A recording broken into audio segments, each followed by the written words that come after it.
He died, and what he saw will shake you. A Southern Baptist professor, raised in poverty, is taken by an Indian master through 7 levels of the afterlife.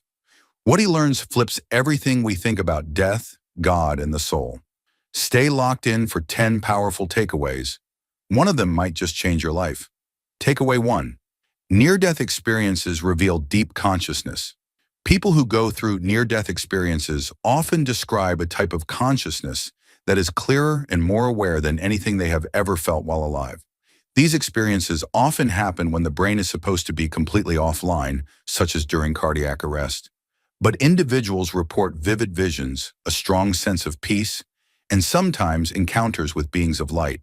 These are not random dreams or hallucinations, but consistent experiences across cultures and belief systems. The common elements include moving through a tunnel, seeing a bright light, feeling completely loved, and even having a life review that feels like a movie where you watch your actions and feel their impact on others.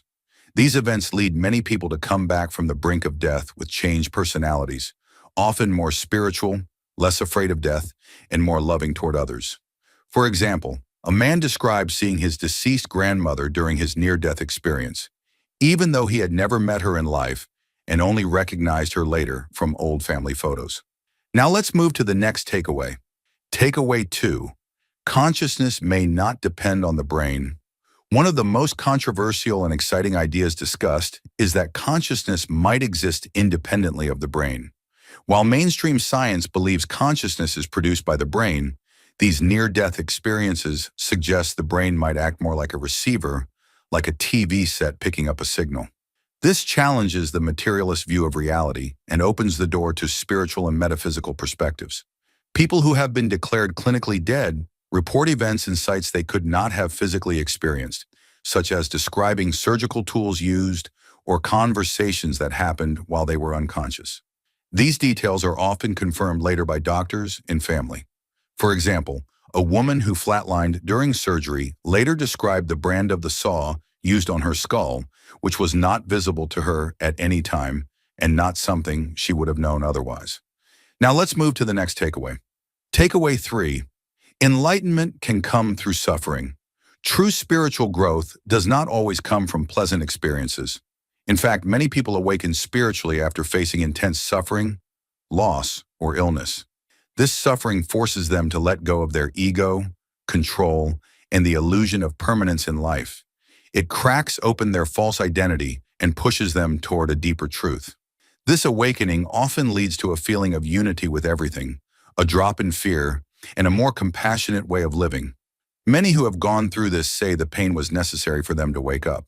For example, a woman who lost her child in a tragic accident found herself pulled into a period of intense grief, which led her to study Eastern philosophy, meditate daily, and eventually experience a deep inner peace she never thought possible before. Now let's move to the next takeaway. Takeaway 4. Death is not something to fear. The podcast emphasizes that death, when truly understood, is not terrifying.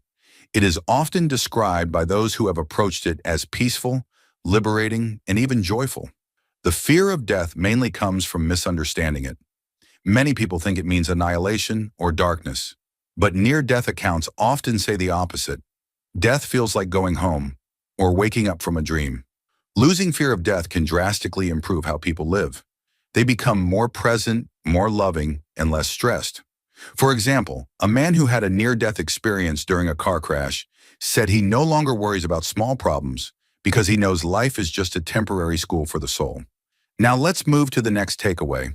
Takeaway 5. Indian mystics understood consciousness deeply. The ideas shared in the podcast have deep roots in Indian mysticism and Eastern philosophy. Concepts like the Atman, which means the true self beyond body and mind, and moksha, the liberation from the cycle of birth and death, align closely with what near-death experiencers describe. These traditions have always claimed that consciousness is primary and eternal. Practices like yoga, meditation, and pranayama were designed not just for health, but to realize this deeper truth. For example, a yogi from the Himalayas is said to have left his body at will during meditation, a story passed down by disciples who witnessed it without fear or sadness, treating it as a celebration of spiritual freedom. We're halfway through the video. Thanks for sticking with us. If you're enjoying it, hit the thumbs up and share it in your WhatsApp groups. If you'd like to support us, please tap the thanks button below. It helps us keep making great content. Drop a comment and don't forget to hit subscribe for more.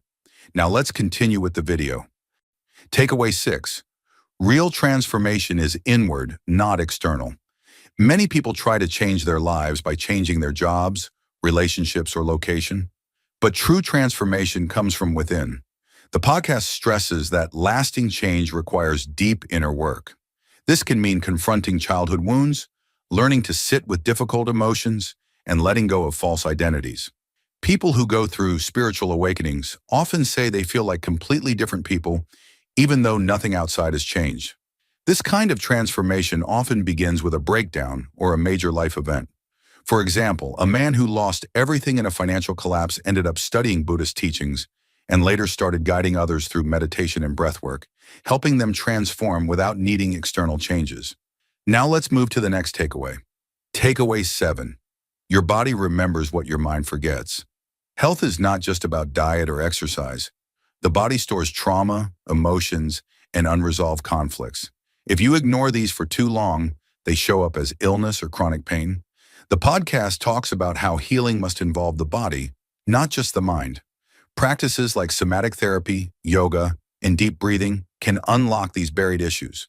Many people find that when they deal with emotional pain physically, they recover faster than with just talking about it.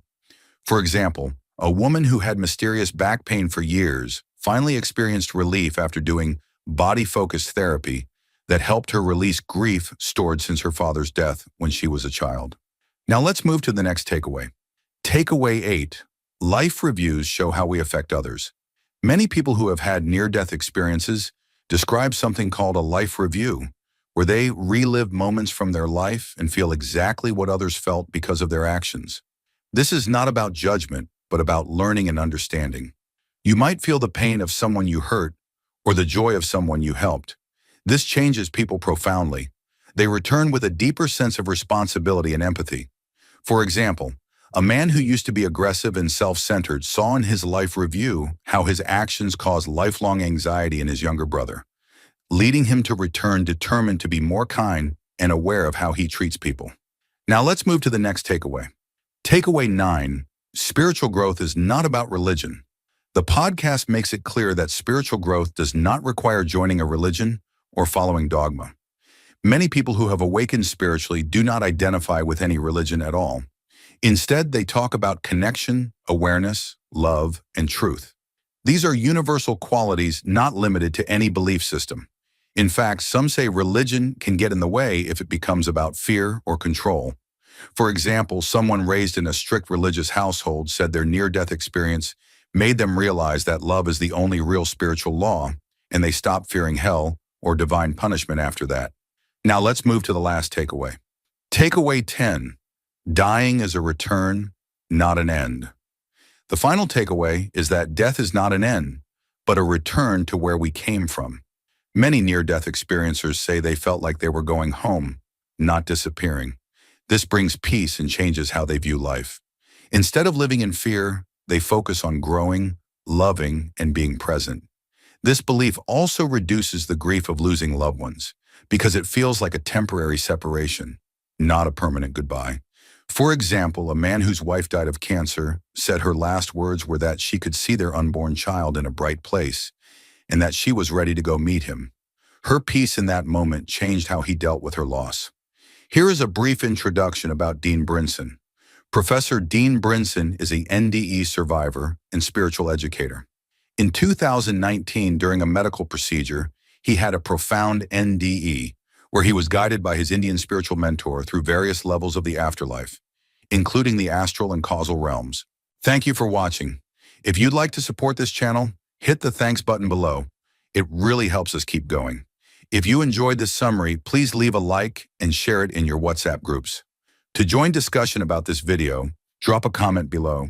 And for more videos like this, hit the subscribe button below.